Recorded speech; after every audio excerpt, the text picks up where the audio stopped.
Let's go straight indeed to the audience, to you students here, and questions to Dr. Kanayo on the topics, themes. There's so many, so much, impacting so much, so refreshing in terms of ideas, things to worry about. I'm getting more worried than thinking about talking to you and going and doing something instead. But let's open up. So, who wants to begin? Go ahead. Identify who you are and which department you are if you're... Carlos Ahui, Senior Research Technician at the Life Sciences. Just to kickstart the conversation, it's very refreshing to hear about women in agriculture, and the question was related to that. Do you feel there's a lot of research now being done about this, about the role of women, but do you still feel quite isolated in IFAD talking about women, or do you feel that the other organizations like the FAO are following, or is it really starting to work, or is it still alone sometimes? Thank you. Let's move on. Do you want to do 2 questions at a time, or are you happy to do one at a time? I can take one. Let's do it. May I sit down? Sure. Yeah. I'll stand inside. No, not isolated anymore. Not isolated. It's an accepted fact. It's not just in agriculture alone. We have seen that in various aspects, whether it's in rural finance, for example, or access to capital, whether it's in capacity building, and the rest of it, that women are better managers of resources. Even in my research days, when I worked in agricultural research on crops, we found that adoption of new seed varieties was mostly more successful when you start with the women. In rural communities, what we experience, for example, in the case of land rights and land titling, we have cases in Ethiopia and in Pakistan as well, India, Bangladesh, that to really bring about a change in mindsets in the community, we should not just try to work only with the women. It's very important that the men in the rural areas also buy into it. And actually, if you want to see changes faster and better, be sure that the men folk also participate. Because when they see the benefits flowing into the family and the community, they take ownership as well. Several institutions now are investing a lot in projects that empower women in various areas, even in the health sector. It's obvious. We don't feel isolated anymore. When I started about 6-7 years ago, in all my discussions, I say women and men. You hardly hear me say men and women. People were shocked. But, just check the literature now. You see a lot of people say women and men. So we put the women first, in the forefront, and in the rural areas. And by the way, at least in my community where I grew up, the women are more powerful than the men. So put them up front. I like that so much. What I want to do from henceforth, in all my emails and as head of department and so on, it's going to be Shimon, women and men. That's the first thing I've taken away from this. Okay, what's your name and which department are you in? Daniel, first year economist.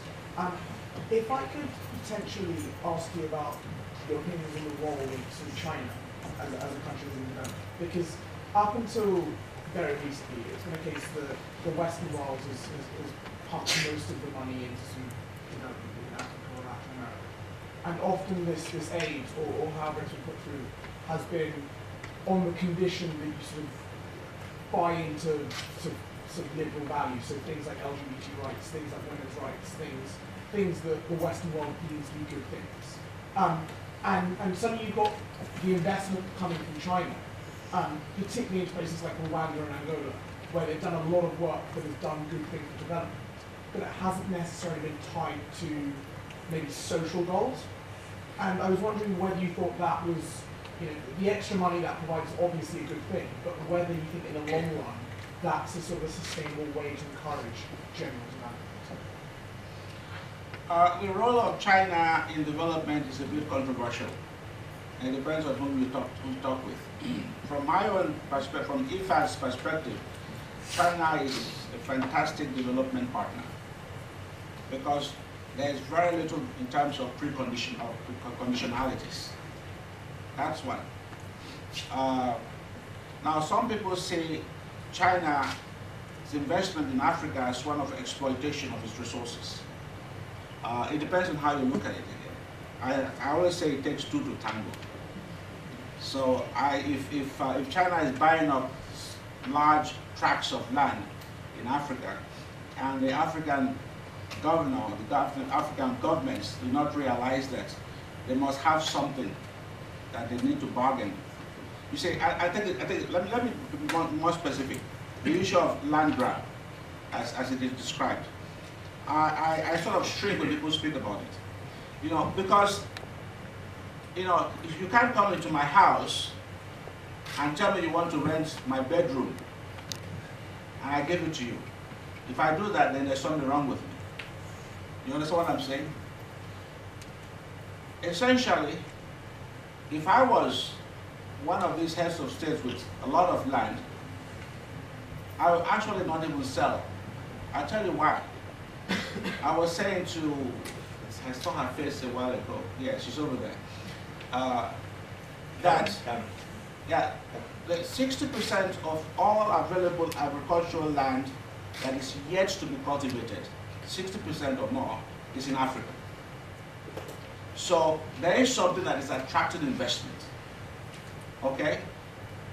But I will see that land that's available as a strategic reserve, not to be touched. The reason why I'm saying this, because current agricultural land that is exploited by farmers and the private sector, farmers in particular, is performing below its potential. It's about 40%. The rest of the world is 80 to 95% productivity. So if you have a productivity level of 40% of its potential, what do? Do you leave it and exploit new land? No.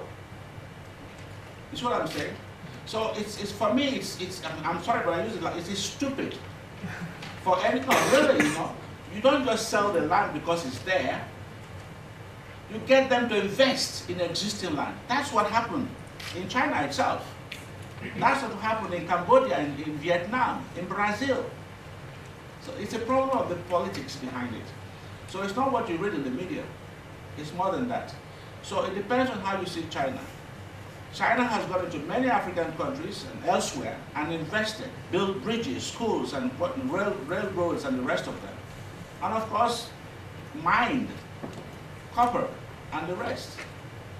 But the pity of it is the investments into mining and gas and the rest, where is the money?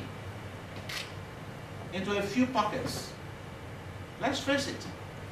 It's one of governance and whether it makes economic or political sense. I'm sorry I have to be blunt because I understood your question, but I think you were asking for other things as well. That's very good. I'm going to identify name and which department. I'm Deepa. I'm a third-year economics student. You mentioned about the youth not participating in agriculture, but it's because it's not profitable because most people grow a lot of produce like bananas or coffee, and there are big corporates like Walmart or Del Monte. They add value by packaging and then selling it to like twice the rate that they get it from the farmers. So how can we ensure that the youth gets the capital building or gets the skills to add value to their produce, and the money and the profit does not go to the big corporates who do the marketing and adding value to it and then getting the most of it? I'll tell you what we do at IFAD is we support this youth or women's associations for that matter to be able to establish themselves. Something I did not talk about. It's very important, whether you're working with youth or women, that you help them to build their own organizational structures. You see, the private sector that wants to partner with farmers in many parts of the developing world have difficulty working with farmers because the farmers are not organized. But when they're organized and they have their own institutional governance structures, and they form associations and cooperatives, they become very good in partnering because you can build their capacity to negotiate good prices as well as to influence policies in the local government. So I think that's where to start. And having said that, we help them to build their businesses. Let's take the case of coffee in Rwanda. Tea in Rwanda. You know, tea production today in Rwanda is competing internationally, in the international market. It wasn't so 10 years ago, even 5 years ago. But by organizing farmers so that they were able to attract investments and forming partnerships with the private sector, and that transformation you talked about, now being able to package, and we have youth involved in it, and we have farmers buying equity of close to 35% into the company. It's possible. We have it in India, in Maharashtra, working with Food Fresh, I think it's called, supplying Tesco here in the United Kingdom with vegetables. We have, so it's possible to be done. So the point I'm making here is that we have to see agriculture as having possibilities. It's not just going to the farm to grow the crop or to milk the cow. But you can go into the food chain, the value chain, there are entry points, value addition, transformation, packaging, market information, for example, also. So it's there, and the business is growing. I can give you half a dozen examples off my head where this is happening. Lady, go ahead, name and department, and then the gentleman. I'm MSc student in economics. I want to ask, do you think the aids and the projects that are called IFAD and FAO are actually 100% efficient in these developing countries? Because, like, for instance, as far as I can remember, 2 years ago, it was Kanayo year of FAO, and actually they were encouraging to do projects in FAO in the developing countries. So do you think it's really efficient to keep the sustainability in these productions, or is it just like the targets of these organizations and the donor countries? Let me tell you how IFAD works. And there's a big difference between IFAD and FAO. IFAD is an international financial institution. We provide financing. We're like a small bank, a small world bank, but only focusing on rural populations and on agriculture and rural development. Look at it that way. So we invest. We invest in people through governments, because government must take the load. But we design the projects with governments, and the projects we design must be with the beneficiaries. When we go into a community, the beneficiaries are part of the design process. And they tell us, the government and the rural community, what do you call them? The rural authorities must tell us which of the communities must be targeted. So we don't just design. We don't design projects in Rome. Projects are designed in place. In Latin America, we talk about the year of quinoa. So sorry, that's IFAD. FAO is a knowledge institution. It has an investment center, but it's an institution that has knowledge, technical knowledge, policy advice globally. We actually fund a lot of FAO's projects.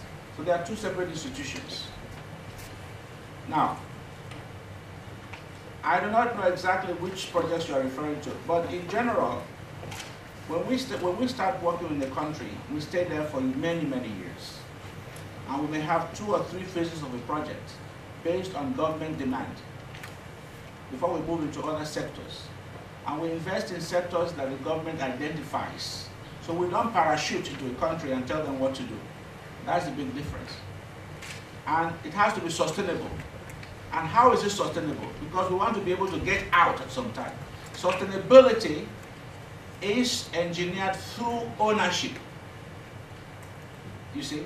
And ownership only occurs when people are part and parcel of it. And they say, yes, it's our own. So even when you have left, it continues. In many projects, many countries, our projects ended like in 2000, 2005, 2008, but it continues in a different form. So that's basically what sustainability is for us. It must be owned by the population. Yes, Sebastian, first student. I was wondering, can you share your opinion on the massive agricultural subsidies we see in the EU, the US, and so on, and their effects on developing countries? And what do you think? I don't think I should share my opinion with you. Because my membership is made up of these countries as well. No, I think you will hear from the many of the policymakers in those countries do not support some of the policies. But you see, the whole point here is one has a responsibility to protect its own businesses. And I think, you know, again, it takes two to tango. Let me give you an example. And this is where when I speak in development circles, I start with the countries that are developing, the developing countries themselves. And I say this: change must start from within. Development, as you know, for those of you who are students of science, the development processes occur intrinsically. They're intrinsic processes. But then you see the outcome and the output externally. You know, what is growth and development? They are processes that are taking place inside us, if you want to say that. You don't see it, but the effect is that you grow taller and bigger. So development must start in the country, by the country itself. Between Ghana, Nigeria, and Ivory Coast, 80% of the cocoa of the world is produced in these countries. It's 75 or 80%. You know how much money for every kilogram of cocoa that is produced by the farmer that ends up in Switzerland or Belgium or wherever it is, the farmer gets less than 6% of the value of the chocolate. I think it's actually point something, if I remember. But why is that so? You mean to tell me that these producing countries cannot form a cartel if they got their act together? No, really seriously speaking. Why not? You see, so you know, we have to really get out of this mindset of developing and developed country. I don't see. It's a question of empowerment, and it's going to change. Do you know 40 years ago, nobody even looked at China? IFAD was the first international organization that gave a loan or a grant to China in 1980. The first. My institution was created in 1977. The first loan, was it loan or grant? Loan by any international organization. It wasn't the World Bank, it was IFAD. Sorry, a million Chinese died from famine in the 70s. 30 years later, China was exporting to parts of Africa and Latin America. Today, what is China? It can be done. Lady at the back, your name and your partner. My name is Kanayo from the law school. Thank you for the very stimulating talk. My question is from an intellectual property perspective. So I'm wondering what your thoughts are on plant variety protection laws that limit farmers from saving seeds and exchanging and reusing their farm safe seeds, which threaten their traditional farming practices. We've seen the International Union on Protection of Plant Varieties, the UPOV 1991 Convention, which restricts farmers from saving their seeds, and then many countries in the global south that are signatory to the TRIPS are obliged to have a form of protection for plant varieties, which they never had. And this is threatening the livelihoods of small-scale farmers in the global south. So I'm wondering what your thoughts are. Yeah, I don't know how recent is your literature, because I also know that that with the CGIR system, that has changed in some extent with what we call farmers' rights. So I know that the CGIR, because I worked in the CGIR system for 30 years, and I worked for 10 years as the Director General of the Africa Rice Center in Cote d'Ivoire. And we have farmers' rights to seeds. So we have challenged that. I know all about TRIPS and the rest of them. But I do believe that there are now clauses that have revised that particular thing, that farmers have rights to their seeds, seed varieties. I know that for true because we continue to work with farmers' varieties. Unfortunately, they do not have the same international property rights as the private sector can patent and prevent the use of their varieties or hybrids or what have you. Unfortunately, so there is still some work to be done. Okay, you name I'm David Palomero from MSc Economics. And what I was waiting, I had 2 questions, but I just can choose one of the 2. Okay. I was thinking about first question is about how your organization has to face military conflict, and when you have made some financing and investments, how do you face military conflict? Because one of the biggest problems when you have already made the investment, how this all goes down, not just because of that. The other question was, what are the new how innovation is working now in your investments? What are you doing in Africa in order to empower these agriculture people? You're just you give new technology, or you prefer to give old technology so they don't need energy, or how do you work with their infrastructure they have and the technology that already exists? I'll answer both of them, and I will just use one example in each case. Conflicts of all, whether military or non-military conflicts, have great effect on investments. There's no question about it. But one thing IFAD is known for is that IFAD never withdraws from any country where there's conflict. We still have our people working in Mali, even in northern Mali, where you know what has happened there. We, which is the other one?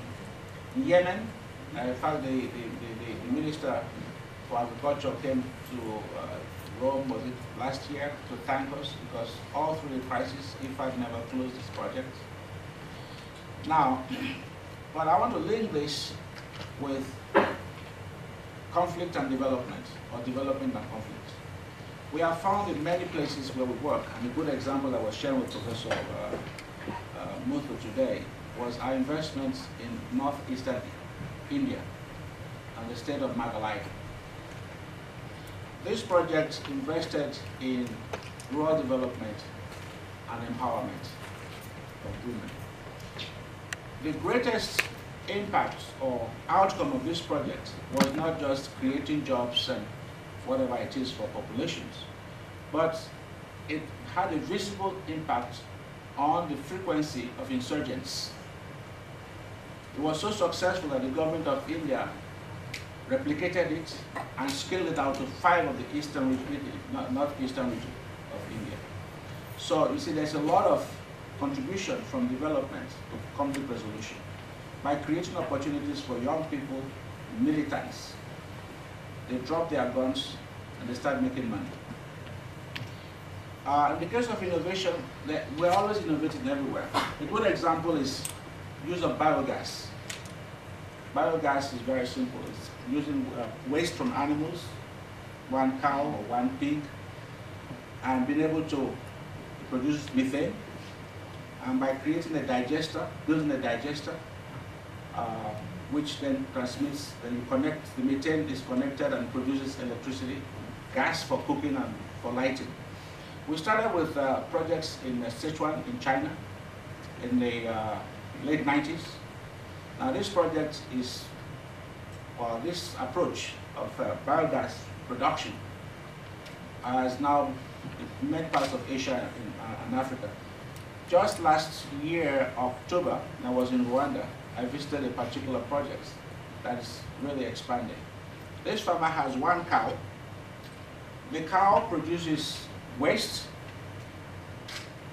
and we now have a digester that was actually developed by somebody in Kenya, I believe, or Tanzania. It's no longer made out of cement. It's collapsible. and it can be transported from one place to the other if you move your house. That cow produces enough waste for him to have enough gas, methane gas, which by the way, methane gas is, you know about environmental protection, you remember about, what do you call it, disease? Greenhouse gas is mostly from methane, so it has very bad effect on the environment. So this gas now can produce, he can use it for cooking, and he can light his house with it. But also, the cow gives him milk. But another third aspect of this is that the waste, the effluent from the biogas production is a highly nitrogenous product that fertilizes his vegetable crop. You can't beat that. Pray to the cow. So, Lady over there with the name, which one? I'm Alex, I'm a second year PPS. I guess you talked a lot about this just now, but you said that cities have finite capacities, but doesn't the countryside have finite capacities as well? I mean, if you think about like greater numbers of youth entering the agricultural sector for like profitable living, what can be done in terms of environmental sustainability, like investment for that? Looking at like a large growth in that sector. yeah, the answer to your question is yes, but the rural space has greater capacity, carrying capacity than the urban areas.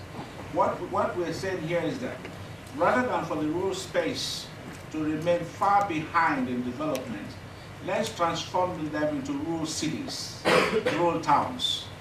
Is what I'm saying. So if you have the same opportunities, I say same opportunities, not equal opportunities, the same in terms of you have energy, so you can at least store your produce. You have good roads, so when it rains, you can carry your produce, or your children can go to school. You have social services, health centers, when somebody is sick, you don't have to walk for 5 kilometers to the next clinic, and so on and so forth. So that it becomes an attractive place for the young people to stay and to innovate. And they need internet so that they can connect to the global intellectual storehouse of knowledge. That's all we're saying. It can take place. If you go to Ethiopia as a good example, for 15 years ago before Meles died, he was investing, very massive investment. All rural towns or villages must have access to water, boreholes and bore wells, so they can irrigate their crops. Today there are roads in rural areas. Of course, not everywhere is covered. There is biogas in many homes that have electrification and so on and so forth. There are schools. Nomadic groups are now becoming agro-nomadists, pastoralists, because they can now stay in villages, take their animals out to graze and then come back. Now that transformative process is making it possible that people can now live in rural areas because there are opportunities. That's what we're saying. You know, if you think about England, in the early 19th century, just a little while ago, just go back in history and see what England was like. These transformative changes today, that you have cities everywhere in the United Kingdom, was not the case 150 years ago. Just think about that. Okay, we'll take 2 more questions. We'll let the gentleman over there speak, and I want to give the last word to the woman. So, and I'll pick that woman myself. It's going to be you. So you, and then you. Sorry, I don't know the name. My name's Nigel Baker, I'm actually from just missed MSc in Food Security at Coventry. A couple of observations for you to comment on. I'm, like you, I'm a passionate believer in small-scale agriculture, but I unfortunately see it being destroyed all over the developing world. And equally, I'm really concerned about the nutrition transition, and in the booming economies like Brazil, India and China, we actually have, as you touched on, incredible rates of obesity, but we've gone straight from undernutrition to overnutrition. Indeed, Mexico, it has the highest obesity rate in the world, closely followed by Brazil. And of course, in these countries, Brazil notably, small-scale farmers are being forced off the land, by vast plantations of soya and things like that for export to the West or for biofuels. How on earth are we going to actually protect small-scale farmers from the overwhelming power of big corporations in agriculture? And it's small-scale farmers who are the ones who can potentially continue to feed us nutritionally, not end up producing things for mass markets full of rubbish. $1 million question. By the way, not all the agricultural land in Brazil is being taken over by big corporations and private sector. There are still millions of small farmers in Brazil that we work with in Sierra, in the eastern, in Bahia, and eastern provinces as well. Now, I think that something I did not say, it's not either or, it's not big farms or small farms, it's both. And what we have been able to do in many cases, again, I can give you several examples in Latin America, in Africa and Asia, where we connect, we link small farmers with big farmers. I'll tell you what this is. A couple of years ago, one of my colleagues, after experiences we've had in many countries, he said, the problem with PPP, the public-private sector partnerships, is that for our client group, they are not part of the partnership. And our client group are small producers. So introduce the fourth P. We call it the 4 Ps. Public, private, producer partnership. And in doing that, we started to experiment. And we found that actually we have been doing this for the last 10 to 15 years, but we didn't call it the 4 Ps. How did we link coffee producers in Nicaragua with buyers in California? A small project. And here are farmers who were growing in the high altitudes where the Sandinistas used to operate. And they grew one of the best coffee in Latin America. We organized them, as I said, organizing them into cooperatives. They went in less than 4 years from producing what they called 4 cases of coffee to 14 cases. They learned how to grade their coffee. They learned that they got more money for better coffee, for better handling. And in no time, they were trading with buyers in California. The same thing in Sao Tome and Principe. For those of you who have seen Café Direct, it's produced from Sao Tome and Principe, a small island in the west coast of Africa.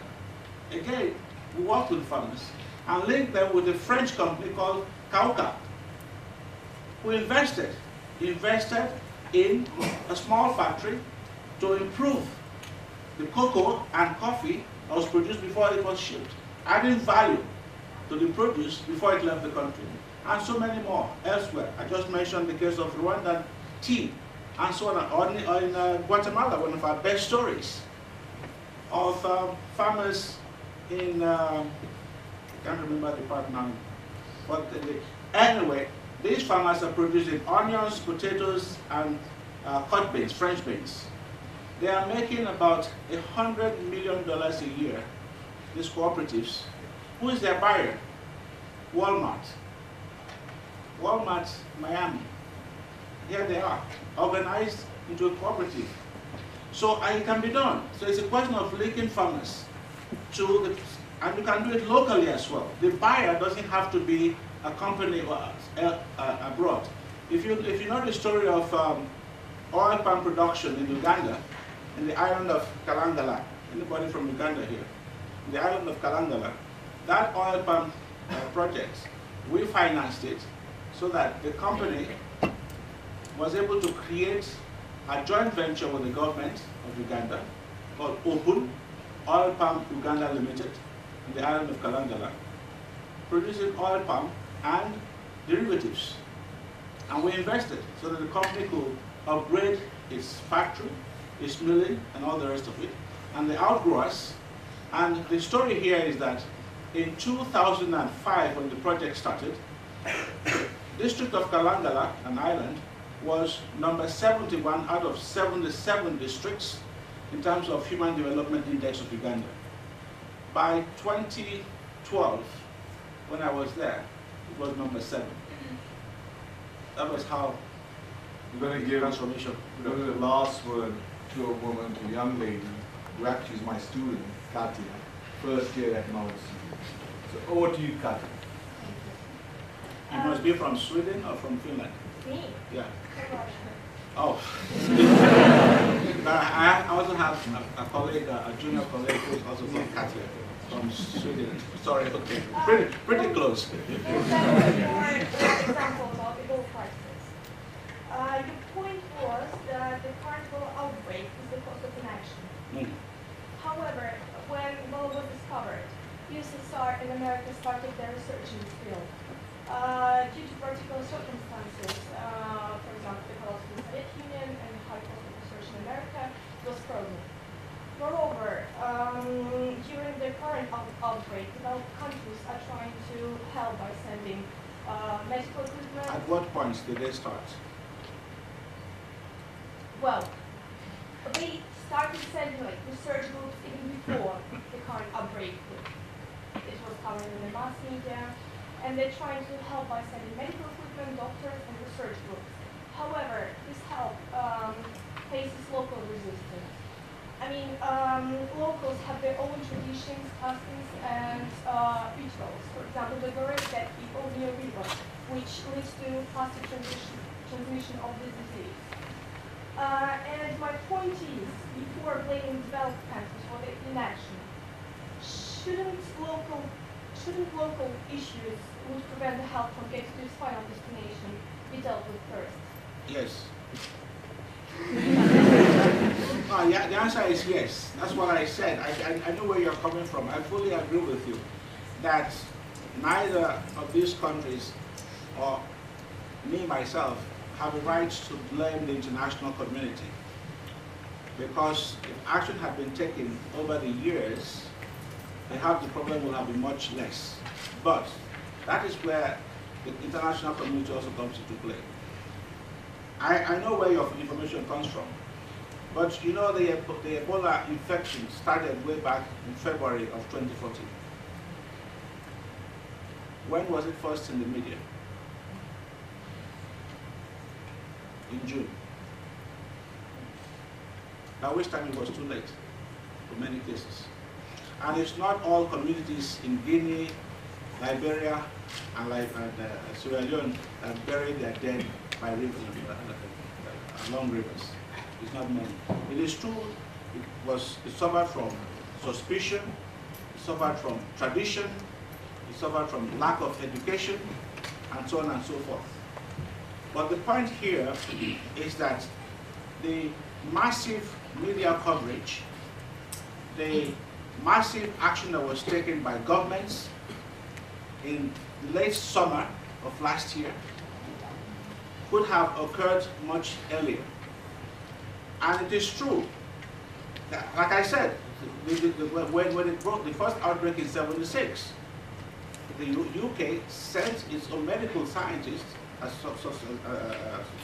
medical personnel to go to DRC, But it's not just as simple as you said it, and we all know it.